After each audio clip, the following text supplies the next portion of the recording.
mientras a esta hora muchos salen a marchar, otros están en este instante haciendo cuentas si algún día se pensionarán. La Corte Constitucional tiene la palabra frente a la reforma. Y además, miles, cientos de pacientes y familias siguen a la espera de un medicamento. De esto y mucho más hablaremos en esta tarde. Bienvenidos, y mi querida Vanessa, buenas tardes. Mi querido Juan, estoy muy pendiente a ver qué va a ocurrir con las movilizaciones. El presidente Petro ha dicho que va a hacer el anuncio del salario mínimo en medio de este contexto de movilizaciones en el día de hoy. Y bueno, las noticias que siempre estamos aquí con toda la actitud para contarlas y explicarlas. Esa es mi Vanessa. Arrancamos.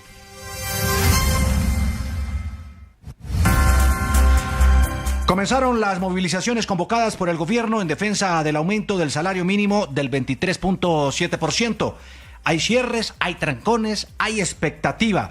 La calle, por supuesto, está presionando y el gobierno va a anunciar si lo sube, si lo mantiene o, bueno, no creo que lo baje. No creo que lo baje.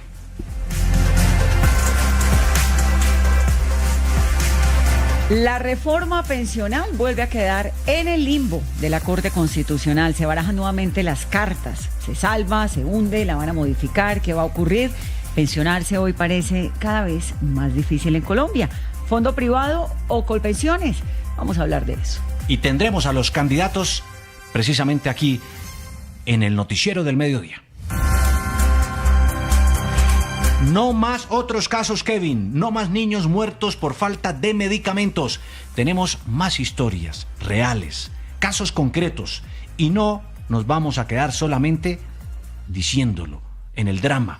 Vamos a buscar respuestas de las autoridades porque no se pueden morir más niños en Colombia por eso. Ojo a esto, el gobierno está a punto de cambiar las reglas de los aeropuertos. La Aerocivil quiere modificar cómo se reparten los cupos de despeje y de aterrizaje. Las aerolíneas no están tranquilas. Y ojo porque hay alerta sanitaria en el Tolima. Mortandad de micos por fiebre amarilla en medio de campaña de vacunación. ¿Estamos a tiempo de frenar esto? Ya lo veremos. 12:04. Avanzan las movilizaciones a las 4 de la tarde, según lo ha dicho el mismo presidente Gustavo Petro. Espera dirigirse a los cientos miles de ciudadanos que se han volcado a las calles, a los puntos clave de concentración en Bogotá y en otras partes de Colombia, para hablar de eso, del salario mínimo tras la decisión del Consejo de Estado. Y a las 3:30 de la tarde, porque todo esto tiene, por supuesto, un contenido político muy importante, el candidato del presidente, que es Iván Cepeda, va a estar en el Parque Las Nieves. Eso coincide con el anuncio que el presidente va a hacer a las 4. Pero ¿qué sabemos, Luis Enrique? ¿Qué decisión va a tomar el mandatario?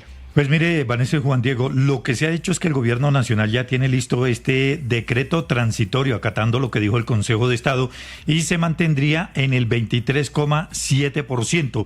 El ministro del Trabajo, Antonio Sanguino, manifestó que resultaría equivocado expedir una modificación y de ahí que no se van a presentar cambios.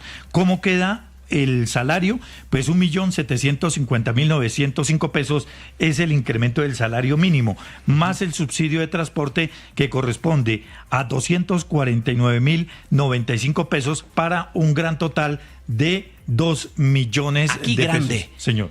Aquí grande en nuestra pantalla, para todos los que quieran conectarse ya mismo en nuestro canal de YouTube, tenemos el número de los empleados y trabajadores en Colombia que tienen el salario mínimo. Que es mucha gente. 2.4 millones de personas ganan eso. Hoy, con el subsidio de transporte, 2 millones de pesos. Y también lo que hemos dicho acá, los empleadores ya están de acuerdo con que ese salario tiene que mantenerse, porque son ajustes que se hicieron a finales de año para poder enfrentar pues el incremento que se implementó este año. Ahora, Vanessa y Juan Diego, no se puede descartar una sorpresa que lo suban más, presidente, que lo pueda asumir pues a 2.150.000. Es más, dio algunas puntadas en ese sentido, ¿no? Exacto. En el Consejo de Ministros, él dijo que le gustaría un salario mínimo vital para equiparar las cargas. Y por eso hay que esperar a ver qué dice el presidente en ese discurso en la Plaza de Bolívar. Pues justamente, mi querido Mr. Dólar, Luis Enrique, vamos a ir a las calles. ¿Cómo avanzan la jornada, las marchas, las movilizaciones en Bogotá, en otras zonas de Colombia? Juliana de los Ríos se encuentra a esta hora en el corazón capitalino, en la Plaza de Bolívar. Juliana. Sí, Juan Diego, pues nos encontramos aquí en la Plaza de Bolívar porque este va a ser el punto central de las manifestaciones. Aquí se van a reunir todas las convocatorias que ha hecho el presidente Gustavo Petro. En este momento hay manifestaciones que van a salir de la Universidad Nacional, de la Universidad Pedagógica y también del Parque Nacional, esto en la carrera séptima. Recordemos que las manifestaciones de hoy fueron convocadas por el presidente Petro para apoyar el salario mínimo que aumentó, recordemos, en un 23%, pero que el Consejo de Estado decidió suspender provisionalmente. Esperamos entonces que varias personas, sindicatos, centrales obreras y todas las personas afines a este gobierno pues se movilicen hoy en esta marcha que el presidente llamó como ni un peso atrás por la defensa del salario vital. Vemos entonces cómo está en este momento organizada la Plaza de Bolívar, vemos algunas vallas de seguridad, al fondo vemos tarimas que puso pues el gobierno nacional para recibir hacia las 2 de la tarde a estos manifestantes. Aquí hay también gestores de diálogo y diferentes funcionarios de la alcaldía de Bogotá que acompañarán esta marcha para garantizar su seguridad y también para que se desarrollen en total tranquilidad. Pero Juan Diego, le cuento algo más, y es que a propósito de manifestaciones, esta semana se han presentado algunos bloqueos en la autopista sur, a la altura del municipio de Soacha, en el sector de San Mateo. Hablamos con el alcalde de este municipio, Julián Sánchez Perico, quien nos comentó que estas manifestaciones son de conductores de transporte ilegal que están en contra de algunos operativos de seguridad que se han llevado a cabo en la ciudad para contrarrestar este tipo de transporte. Sin embargo, también hablamos con conductores que han señalado y han denunciado amenazas de muerte y también extorsiones por parte de grupos delincuenciales, los Satanás, esta banda delincuencial transnacional, y esto fue lo que nos comentó un conductor. Municipio en Ciudad Verde, los taxistas ya no pueden trabajar sino hasta las 4 de la tarde porque de ahí para adelante ya no trabajan sino los carros ilegales y ya ellos son los que mandan de ahí toda la noche hasta por la mañana, 6 de la mañana. Tienen que pagar semanales ya 4 millones de pesos.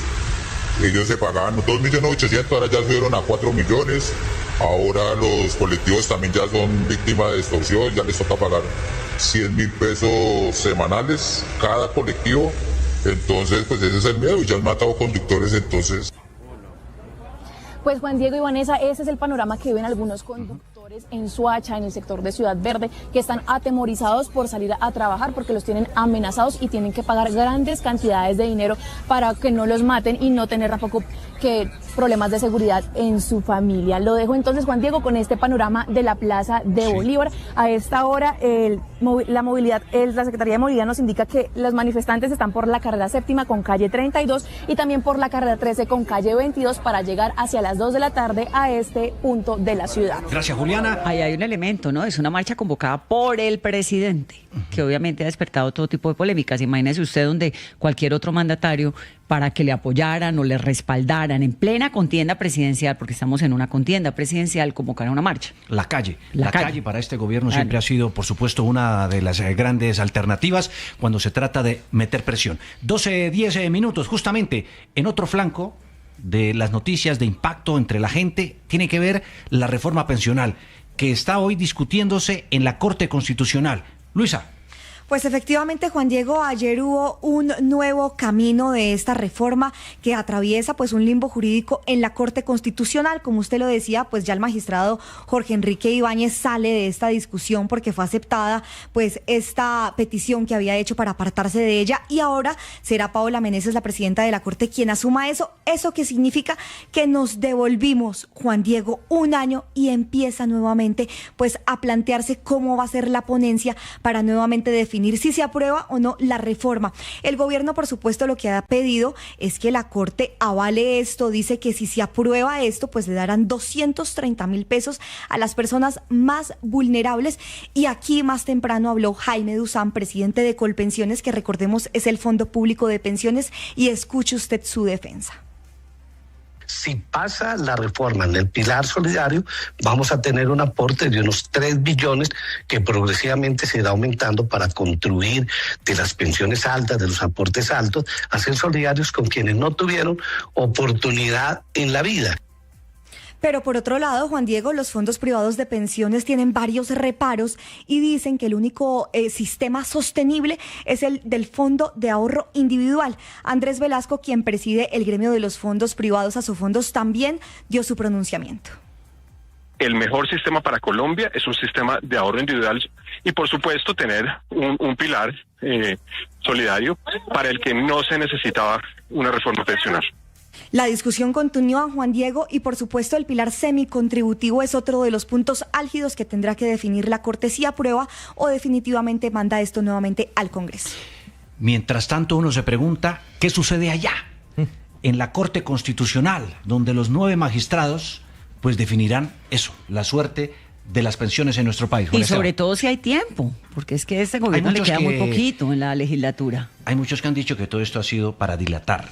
Sí, pues mire, Juan Diego, lo que decía hace unos minutos Luisa Mercado es que Jorge Enrique Ibáñez sale de la discusión y esto implica que necesariamente Paula Meneses tendrá que hacer una nueva ponencia y tendrá cerca de 3 meses para hacerlo.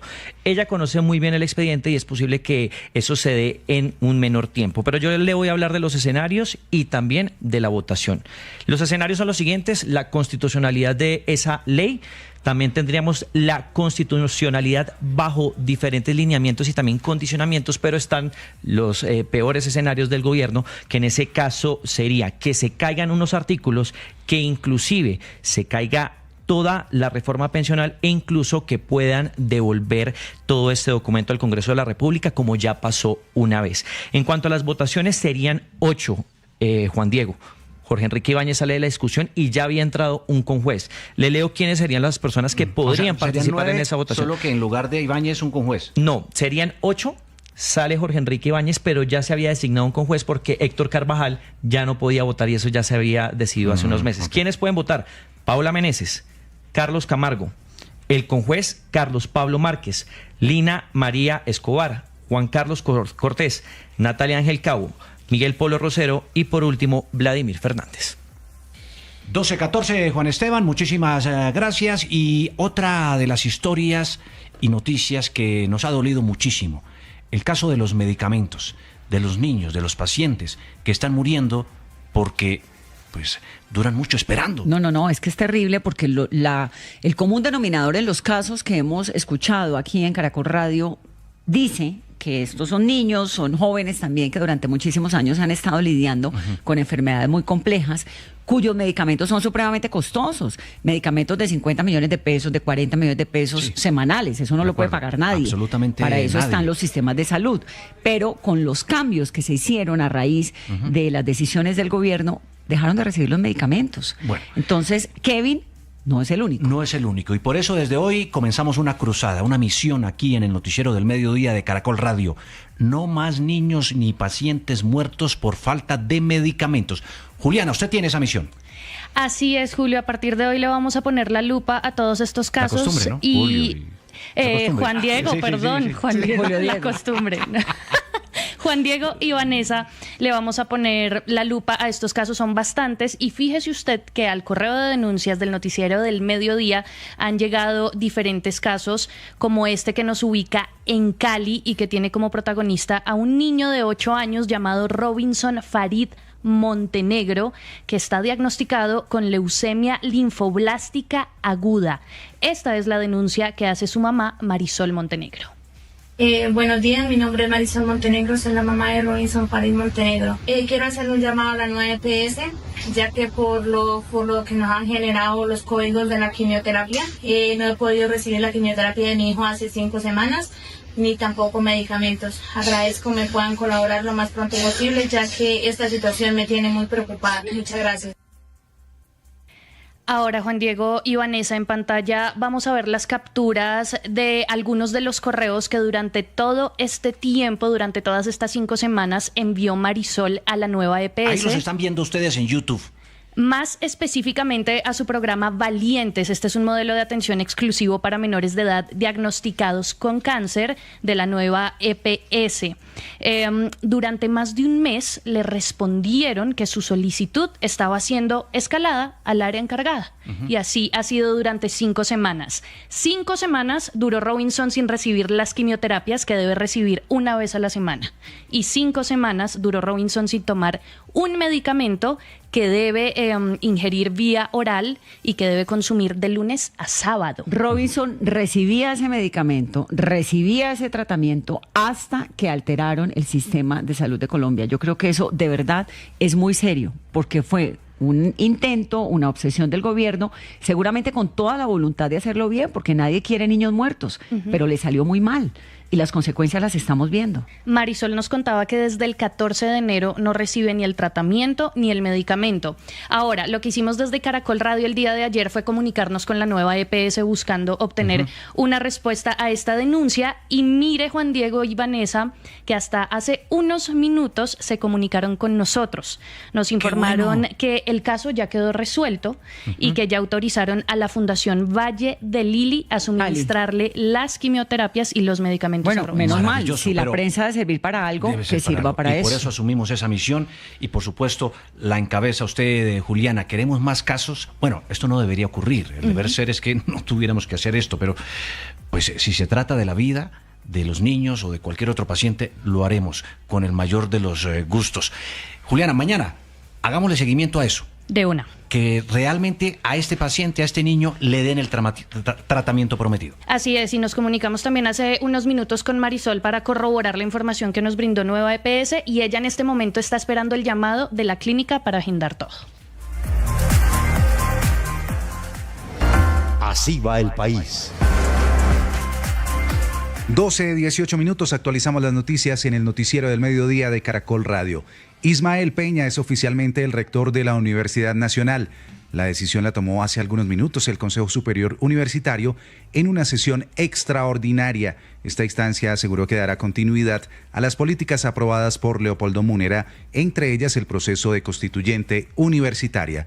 El Contralor General Carlos Hernán Rodríguez se pronunció sobre la muerte de Kevin Arley Acosta y advirtió fallas graves en las intervenciones del sistema de salud. Le pidió al gobierno revisar el flujo de recursos y la gestión tras asumir el control de la nueva EPS. En audiencia pública sobre la implementación del acuerdo de paz adelantado en el Congreso de la República, el Contralor Delegado para el Posconflicto, Fabio Alzate, advirtió que los 107,47 billones de pesos invertidos en 9 años no se traducen en transformaciones reales hacia una paz estable y duradera. Transmilenio en Bogotá informó que Promesa de Sociedad Futura Cable Móvil fue seleccionado como el nuevo operador del sistema Transmicable en la localidad de Ciudad Bolívar. Y el volcán Nevado del Ruiz continúa inestable y en alerta amarilla. En la última semana aumentó la sismicidad por fracturamiento de roca.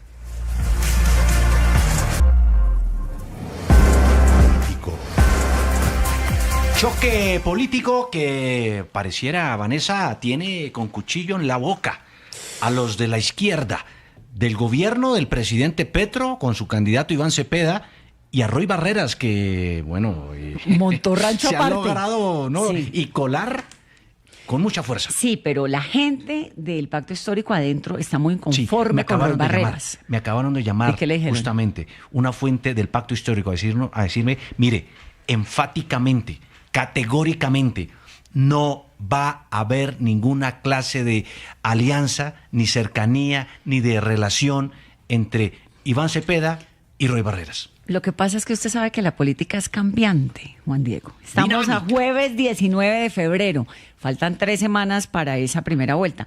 Hay que esperar a ver con cuántos votos sale Roy Barreras de ahí. Que puede salir, lo que él dice. 1,5 millones de votos y lo ubica bien ubicado. Entonces hay que esperar a ver, porque se está moviendo por todo lado y ha recibido respaldos en las últimas horas. Ese es el quiz del asunto, como dicen las señoras. Laura, ¿por qué?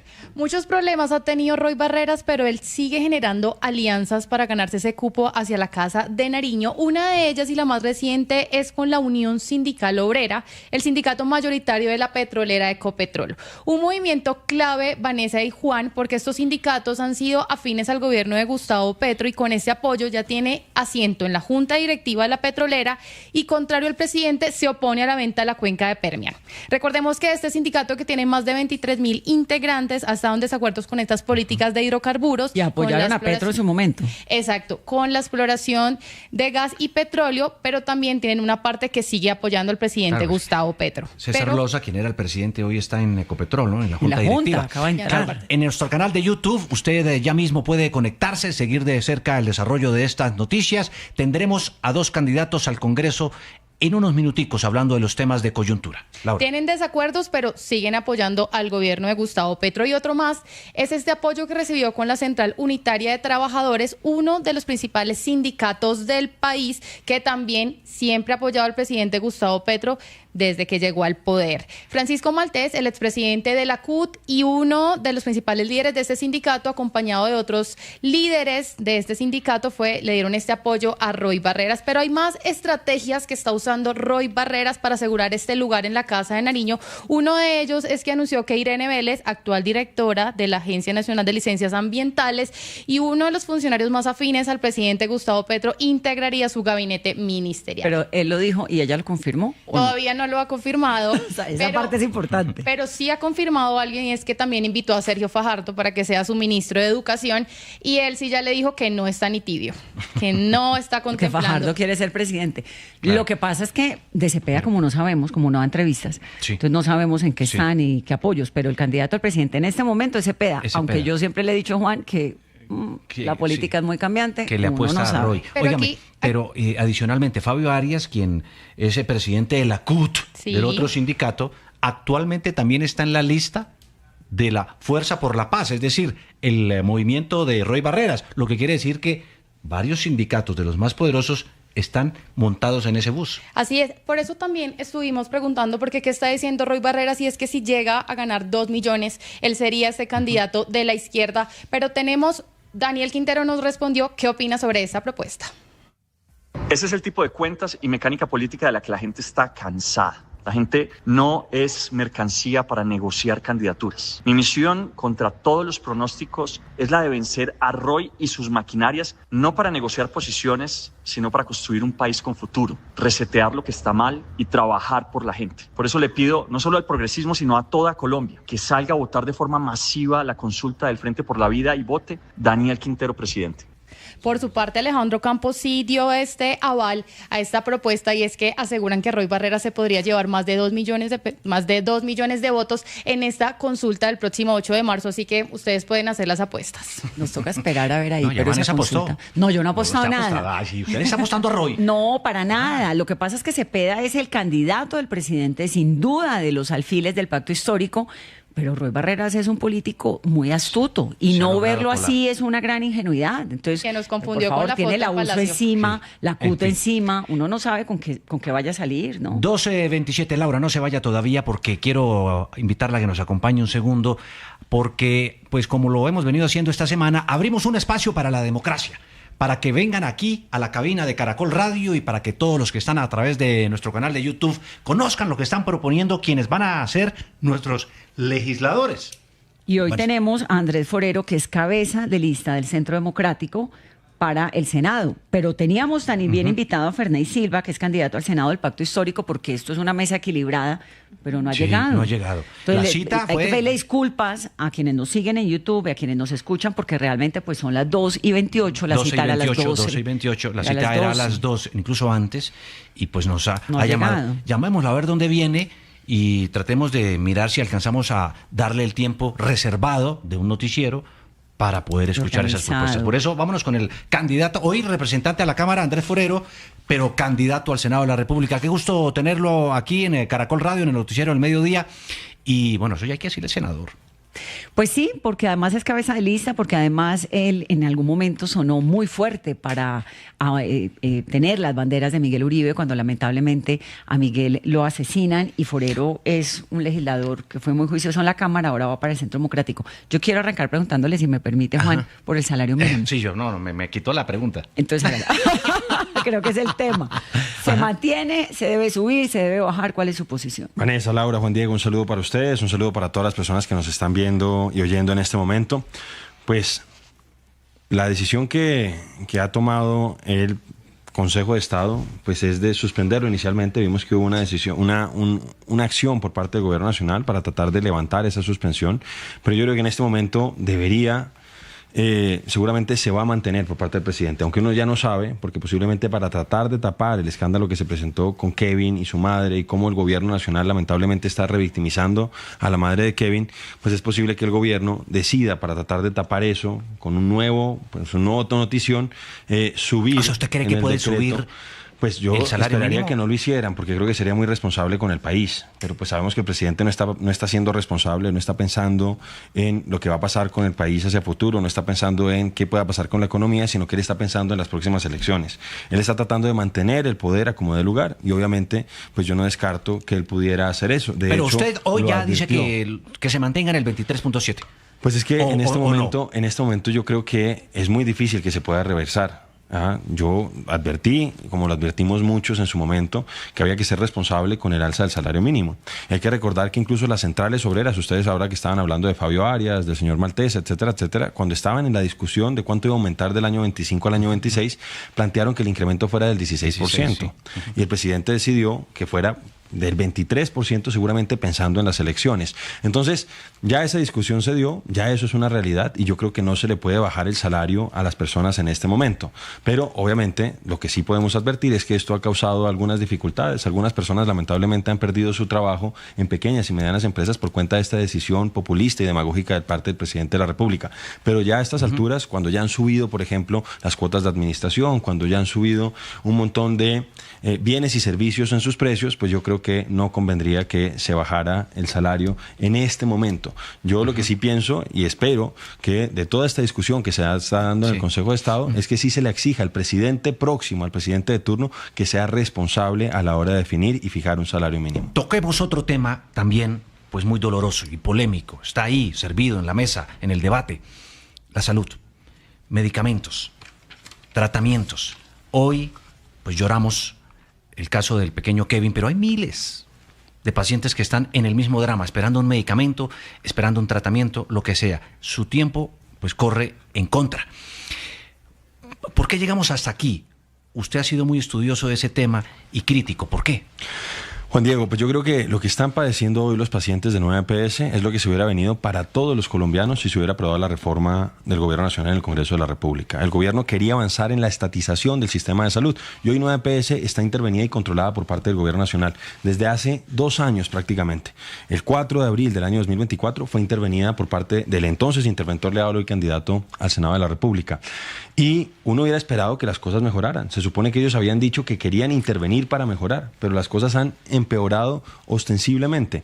Entonces, hemos tenido, por ejemplo, para que ustedes se den cuenta de que esto no podía salir bien, hemos tenido 4 interventores en menos de 2 años. Y de hecho, si le sumamos al gerente o presidente que el gobierno forzó que se metiera doblándole el brazo a las cajas de compensación antes de la intervención, que fue Aldo Cadena, que después causó estragos en el sistema de salud de los maestros, pues son 5 administradores, 5 gerentes en menos de 2 años. Y obviamente ninguna empresa, y menos una empresa con tantas complicaciones, con tantas dificultades como 9 EPS, que es la EPS más grande del país, más de 11 millones de afiliados, pues va a tener buenos resultados. Pero adicionalmente hay mucho ruido de corrupción, no solamente en 9 EPS, sino en las otras EPS intervenidas. De hecho, el presidente de la República reconoció que había unos interventores nombrados por este gobierno que habían hecho negocios con la salud, que él se lavaba las manos porque eso lo había mandado Laura Sarabia y no él. Entonces, todo esto ha sido un deterioro permanente. El actual superintendente nacional de salud fue interventor de 9 EPS, muy malo, y lo premian con la superintendencia.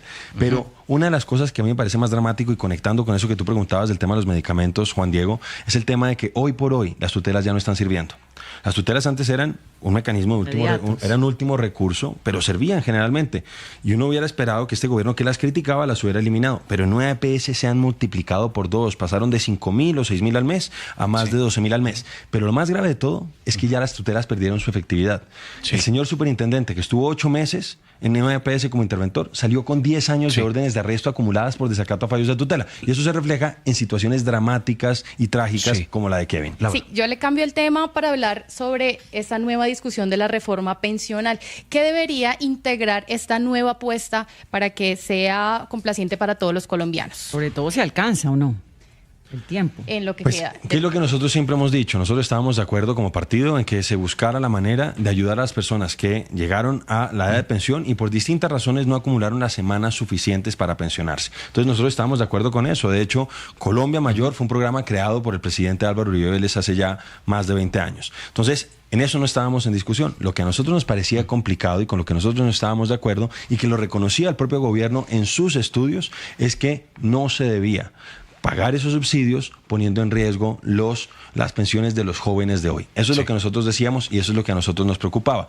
Y obviamente, con el umbral que se definió, que es de 2.3 salarios mínimos legales vigentes, pues creemos que van a acabar con los fondos de pensión y van a darle un golpe importante a toda la economía del país. Lástima que no llegó el candidato Ferney Silva, porque hubiera sido... El pacto histórico es la otra esquina, es la otra mirada, la otra orilla, ¿no? De eso se trata este segmento, exacto, que podamos escuchar que podamos voces debatir, diversas. Que podamos escuchar dos visiones. Pero antes de despedirlo, déjeme preguntarle una cosita. Pero, pues es que la cita es presencial, ¿no? Después organizamos. ¿Usted va a votar por quién a la presidencia? Porque ahí tiene un montón de gente en el Centro Democrático cercana. Está Miguel Uribe Londoño, tiene que apoyar está a Paloma Valencia. Tiene que apoyar a Paloma. No, mira. Pues tú lo sabes, Vanessa, y yo estuve con Miguel Uribe Turbay hasta el final. Y el partido decidió que fuera Paloma. Paloma yo la admiro profundamente y ella es nuestra candidata y yo la voy a acompañar, la he estado acompañando. Espero que ella sea la primera mujer presidente de Colombia. Este 8 de marzo hay que invitar a votar 2 veces por el Centro Democrático, a Cámara y al Senado y otra vez, es decir, 3 veces votando a Paloma Valencia. El Día de la Mujer hay que votar por Paloma Valencia para que sea la primera mujer presidente de Colombia. Es que le tocaba. No, le tocaba. No me tocaba. No, lo hago además por convicción. No, lo hago por convicción. Paloma es una gran senadora, conoce los temas del país y creo que podría ser una excelente primera mujer presidente. 12:36. Gracias, doctor Forero. Es en Caracol Radio.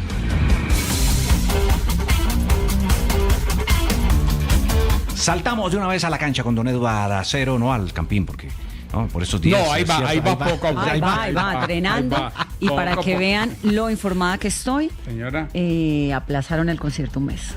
Sí, señora. Lo contamos ayer, pero sí. Lo contamos desde el martes, pero todo lo mío que tiene que ver con deporte entra en cuestión bajo la dictadura de ustedes dos. No, con todo respeto. Pero sí, buena noticia, la verdad, el aplazamiento del concierto. Hablemos de la Liga de Campeones, buenas noticias para la selección Colombia y malas también. Sí, buenas noticias para Colombia porque Davinson Sánchez, el central de la selección nacional, fue incluido en el equipo ideal de la semana de Liga de Campeones. Está en el 11 de la temporada, o mejor de esta semana, donde su equipo, el Galatasaray, goleó 5-2 a la Juventus. Davinson marcó gol en ese compromiso. Y sigue siendo escándalo el tema de los insultos racistas. Ha entrado a terciar hoy el técnico, el arquero, ex arquero de Paraguay, José Luis Chilaver. Ha hablado duro contra Mbappé, ha defendido al argentino Prestiani, quien fue que aparentemente trató con insultos racistas a Vinicius Junior. Es un tema que seguirá. Real Madrid ya aportó las pruebas que creen tener de cara a una sanción ejemplar para el argentino. En América tenemos Copa Libertadores, hoy partido 5 de la tarde, Juventud de Uruguay frente al Guaraní de Paraguay y juega el Deportes Tolima. Es el equipo de su afecto, ¿no? Sí, por supuesto, el corazón, minutito llora. Sí, la herida sigue abierta, pero... La lechona, el pollo frito y Deportes Tolima. Y el tamal. Visita al Deportivo Táchira en Venezuela. Camilo Pinto. Eduard, buenas tardes. Con el arbitraje del uruguayo Hernán Heras, Deportes Tolima visitará hoy después de las 7:30 de la noche al Deportivo Táchira en el marco de la segunda ronda de la Copa Libertadores de América. El partido se jugará en el Estadio Pueblo Nuevo de San Cristóbal. Uno de los referentes del conjunto vinotinto y oro en la generación de ideas es Juan Pablo Tatay Torres, quien opina sobre lo que podría ser este nuevo reto para el conjunto Pijao. Bueno, sabemos que este torneo, estos partidos se juegan a otro precio. La verdad que Táchira es un gran equipo, va a ser un lindo partido, es una plaza difícil, pero nosotros nos estamos preparando para poder darlo todo allá y traernos un buen resultado para poder lograr la clasificación acá en casa. En su 10ª participación en Copa Libertadores, Deportes Tolima formaría con Neto Volpi, Cristian Arrieta, Anderson Angulo, Jan Angulo y Junior Hernández. En la media cancha, Juan Pablo Nieto al lado de Cristian Trujillo. Más adelante, Gerson González, Juan Pablo Tatay Torres, Eduard López y en punta, Adrián Parra. Cierro con un tema que a usted le gusta, Vanessa. Sí. El fútbol femenino suramericano sub-20 que se disputa en Paraguay. Hoy juega Colombia frente a Brasil, rival más duro, 6 de la tarde el compromiso, buscando Colombia victoria primera en este hexagonal final que entrega 4 cupos al Mundial de Polonia en septiembre. 12:42 minutos de la tarde y hay un proyecto polémico, como todos los del gobierno. Borrador, y sobre todo cuando está en esa etapa. Borrador, proyecto de proyecto. Sí, que podría además impactar de alguna manera las operaciones en el aeropuerto más importante que tiene Colombia, que es el aeropuerto El Dorado. Cambia las reglas para las aerolíneas. ¿Por qué, Claudia Camila? Juan Diego, porque busca reformar cómo se asignan los slots, que básicamente los slots son los turnos para el despegue y aterrizaje de las aerolíneas allí en el Aeropuerto Internacional El Dorado. Lo último que conocimos fueron las explicaciones que dio la Aeronáutica Civil a la Procuraduría General de la Nación, que tiene la lupa puesta en este proyecto que, como usted lo dice, causa mucha incertidumbre, sobre todo en las aerolíneas. Hay que decir que aquí hay varios puntos que se destacan, entre esos el debate internacional, porque la Aerocivil en este documento que conocimos indica que podría apartarse de los estándares WASC, estándares internacionales que se utilizan en más de 300 aeropuertos alrededor del mundo y que también están siendo vigilados por la IATA, el gremio de las aerolíneas. Dice, por supuesto, la Aerocivil que estos no son tratados internacionales y que no los obligan a seguirlos, por lo que ellos buscarían cambiarlos. También hay que decir que muchas de las aerolíneas, tales como Avianca, tenemos también Click, JetSmart, Copa, Satena, están a la expectativa de este proyecto. ¿Por qué, Juan Diego? Porque ellos no han dicho nada hasta el momento, están muy prudentes, porque lo que hay que decir es que ellos ya tienen unos turnos asignados en el Aeropuerto Internacional El Dorado y esto les podría cambiar con este nuevo proyecto. ¿Eso qué implica? Si usted compraba un pasaje de 7 a 8 en el aeropuerto, que es uno de los horarios quizás más codiciados allí en El Dorado, pues esto podría cambiar. ¿Y eso qué implica? Cambio de precios en los tiquetes muy seguramente, y también que nos deja en un nivel quizás de incertidumbre con otros aeropuertos del país. Como le digo, este es un proyecto que está hasta ahora en su fase de estructuración y que busca cambiar las reglas de juego en el Aeropuerto Internacional El Dorado. 12:45, Claudia Camila, y en las noticias también del país, desde la emergencia, de las lluvias, de las inundaciones en Córdoba y otros departamentos del país, pues sorprendió que el gobierno, Vanessa, rechazara una propuesta que le ha hecho el gobierno de Estados Unidos para aportar precisamente a esta situación. Ahora, no sabemos, Luis Enrique, si tenga que ver con que el presidente Trump se va a reunir en Miami con varios de los presidentes de América Latina y no invitó al presidente Petro, pero ayuda es ayuda. Sí, señora, y el gobierno dice que cuenta con los recursos necesarios para hacer frente a estos problemas de Córdoba. ¿Para qué la emergencia? Y otras regiones. Exactamente ahí, porque van a pedir 8 billones de pesos, que es el planteamiento que hace el gobierno nacional para atender este problema que básicamente es Córdoba, pero también está Sucre, la región del Urabá, Nariño y otras zonas del país. Pero la ministra de Agricultura, Marta Carvajalino, dijo que se requieren ayudas para superar los problemas, o de lo contrario, los precios de los alimentos podrían subir. Esto dijo la ministra. Construir una respuesta rápida a la situación que tenemos. Iniciamos ciclo de lluvias el 20 de abril y necesitamos de aquí al 20 de abril recuperar y restablecer los sistemas productivos que hoy están afectados. sobre el riesgo que tenemos de que no recuperar esos sistemas productivos impactan la producción agropecuaria, pero impactan el abastecimiento alimentario de este país.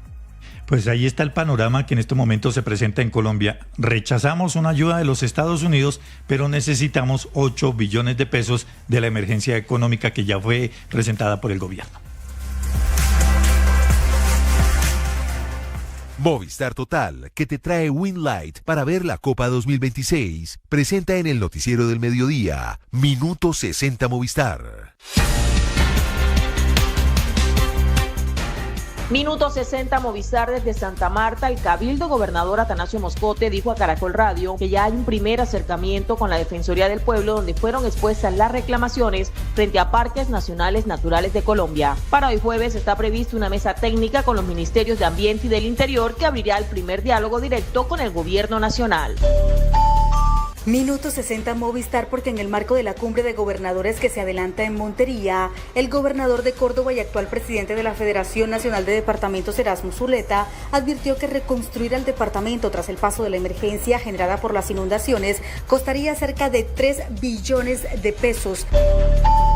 Minuto 60 Movistar desde Pereira con la explosión de una moto en la vía Guarato en el departamento del Chocó con el corregimiento de Santa Cecilia en Risaralda. La comunidad y los miembros del Comité de Justicia Transicional de este departamento denuncian que hubo personas lesionadas. Sin embargo, desde la 8ª Brigada del Ejército Nacional aseguran que no conocen de personas heridas. Minuto 60 Movistar desde Cúcuta. Las autoridades confirmaron que el ELN está detrás del atentado contra la Policía Metropolitana que dejó al subintendente Luis Jesús Sarmiento muerto, al mayor Álvaro Salcedo herido y una civil más también herida. El hecho tuvo lugar en la noche de este miércoles en el Narillo Vial Oriental, zona limítrofe con Venezuela, en donde hombres armados con fusiles atacaron la patrulla que se movilizaba por este sector. Minuto 60 Movistar desde Popayán, porque un civil se recupera tras resultar herido en un ataque de las disidencias de las FARC contra la estación de policía en Corinto, Cauca. La ofensiva también dañó la sede temporal de la alcaldía. En 48 horas también se registraron ataques en Toribío y Miranda, donde se retiró un cilindro con explosivos. Movistar Total, que te trae Winlight para ver la Copa 2026, presentó en el noticiero del mediodía, Minuto 60 Movistar. Son las 12:49 minutos. Hay una polémica importante en el Ejército Nacional porque un soldado acabó con la vida de un civil y lo que se cree es que fue en defensa propia, pero de todas formas esto está en investigación y están ahondando, examinando si tenía problemas de salud, ¿no? María Fernanda Latorre. Sí, señora Vanessa, lo que pasa es que nos acostumbramos tristemente a escuchar historias de civiles que mueren en medio de operaciones militares. ¿Qué fue lo que pasó en concreto? El ejército llega al municipio de Palermo, en el departamento del Huila, hacen una operación militar, la comunidad pues se quiere, digamos, que oponer a esa operación militar que está haciendo el ejército, y resulta que uno de los ciudadanos que estaba en medio de este tipo de azonada se va con un arma blanca a atacar a uno de los soldados en múltiples ocasiones. El soldado pues claramente responde, le dispara y el civil queda herido. Lo trasladan hacia un hospital inmediatamente, sin embargo, Vanessa pues muere después de la gravedad de las heridas. ¿Qué es lo que está causando polémica en este momento en redes sociales? Que el ejército sale a decir no que es en defensa propia lo que hizo el soldado, sino que es que el señor tenía problemas de salud mental, algo que por supuesto no ha confirmado hasta el momento ninguna otra autoridad.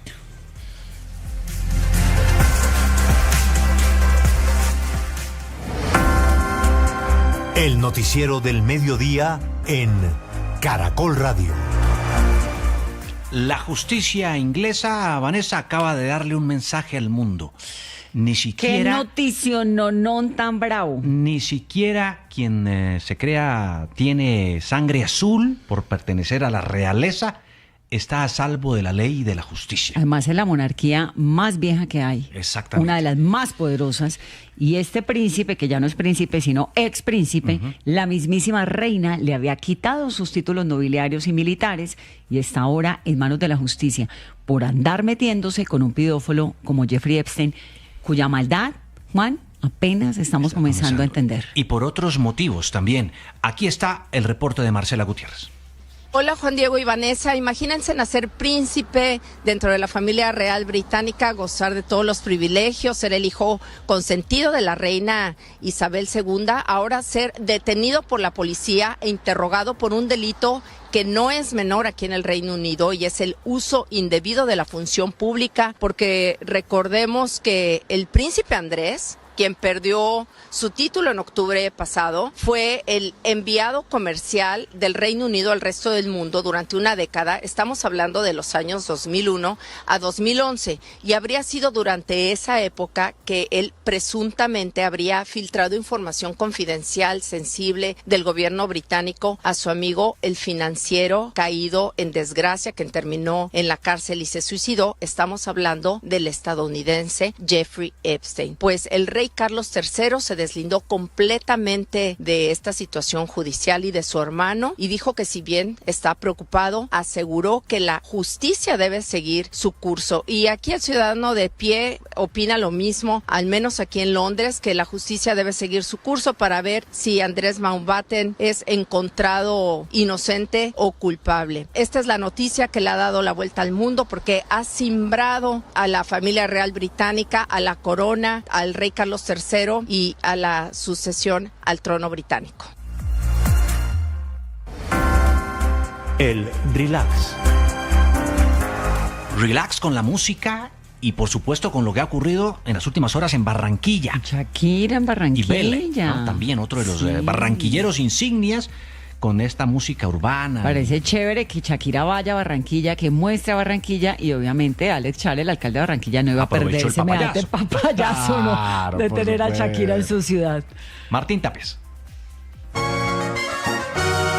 Las calles del tradicional barrio abajo en Barranquilla se vistieron de marimondas, monocucos y congos al ritmo del video que grabaron la destacada artista Shakira en colaboración con el joven Vele. La grabación, que se extendió durante varias horas de la madrugada, incluyó a integrantes de agrupaciones como Rumbón Normalista, Carioca, Son Calima, varios grupos de marimondas, el Congo Grande, que son hacedores del Carnaval de Barranquilla. Los dos artistas estuvieron muy felices, como lo dijeron en sus redes sociales. Estoy aquí con mi coletica, estoy poniendo pretty, mi coletica, mira, salí a vender conmigo, mira, allá va, allá viene. Caracol Radio conoció que esta colaboración, que es de música vinculada a las sonoridades del Carnaval de Barranquilla, no será la única. Los dos artistas están produciendo un EP que incluye por lo menos 5 canciones en colaboración. La tierra hierve y el calor. ¡Qué calor! Muy bien. Bailando, gozando. Suena supremamente bien. Lo que nos gusta a nosotros. Vele, usted no tiene ni idea quién es Vele. Que voy a saber quién es, pero ya mismo hago el curso en 32 segundos. Yo lo que no se lo aprendo rapidito. Ese es el chiste de la vida. Que este desorden haya quedado mejor explicado. Llegamos al cierre del noticiero del mediodía. Que tengan un resto de tarde fantástico y por supuesto a las 2. 2 puntos. Nos vemos. Chao.